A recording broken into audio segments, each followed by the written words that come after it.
Daily taste the daily.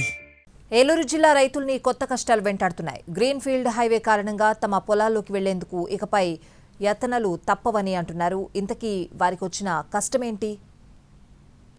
తెలంగాణలోని ఖమ్మం జిల్లా తల్లాడ నుంచి మొదలయ్యే గ్రీన్ ఫీల్డ్ హైవే ఏలూరు, తూర్పుగోదావరి జిల్లా దేవరపల్లి మీదుగా రాజమండ్రి వద్ద కలుస్తుంది. త్వరలోనే ఈ ప్రాజెక్టు పూర్తి కానుంది. ఈ రహదారి నిర్మాణం పూర్తయి వాహనదారులకు అందుబాటులోకి వస్తే విశాఖ, రాజమండ్రి నుంచి హైదరాబాద్ వెళ్లే ప్రయాణికులకు దూరం తగ్గడంతో పాటు సమయం ఆదా అవుతుంది. అలాంటి రహదారి నిర్మాణానికి భూసేకరణ సమయంలో బహిరంగ మార్కెట్ కంటే చాలా తక్కువ ధరకే భూములు సేకరించారని రైతులు ఆవేదన వ్యక్తం చేస్తున్నారు.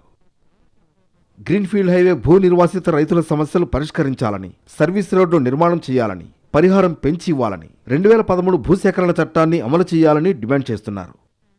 ఖమ్మం నుంచి దేవరపల్లి గ్రీన్ఫీల్డ్ హైవే ఏలూరు జిల్లాలో చింతలపూడి, టి నర్సాపురం, జంగారెడ్డిగూడెం, కొయ్యలగూడెం మండలాల మీదుగా వెళుతోంది. ఈ మండలాల్లో దాదాపు 31 గ్రామాలు తగులుతాయి. గ్రీన్ఫీల్డ్ హైవేకు సర్వీస్ రోడ్లు ప్రొవిజన్ లేదని, అయితే రోడ్డుకి ఇరువైపులా పెద్ద పెద్ద చెట్లు పెంచుతారని, వాటి బాగోగులకు అటూ ఇటూ మట్టి రోడ్డు ఉంటుందని, దాన్ని గ్రావెల్ రోడ్డుగా మార్చి రైతులకు ఉపయోగకరంగా తీసుకొస్తామని గతంలో హామీ ఇచ్చారు. అయితే శరవేగంగా పూర్తవుతున్న గ్రీన్ఫీల్డ్ హైవేకు సర్వీస్ రోడ్లు లేకపోవడంతో అనేక ఇబ్బందులు పడుతున్నామన్నది రైతుల మాట.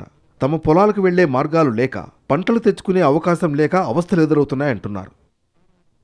మరోవైపు భారీ వర్షాలు కురిస్తే హైవేపై నుంచి పెద్ద ఎత్తున నీరు పంట పొలాలను ముంచెత్తుతోంది. ఇది రైతులకు మరో సమస్యగా మారింది. దీంతో పాటు కొన్ని గ్రామాలకు రహదారులు మూసుకుపోయాయి. ఒక అండర్పాస్ నుంచి మరొక అండర్పాస్కు వెళ్లేలా అనుసంధానం చేస్తూ సర్వీస్ రోడ్లు నిర్మాణం చేయాలని కోరుతున్నారు.